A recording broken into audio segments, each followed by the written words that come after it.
Gloves. Remove the rubber cover above the cigarette lighter in the trunk. Route the wiring harness from the emergency pull hole. Route the wiring into the car.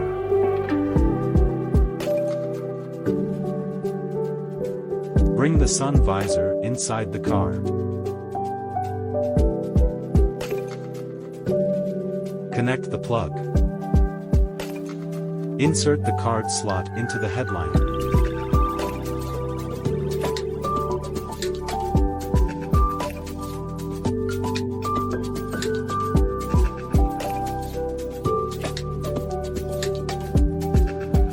Align the front windshield towards the screw hole. Insert the card slot into the headliner.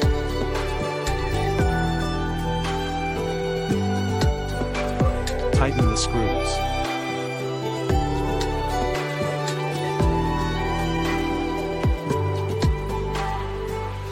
Test for recovery.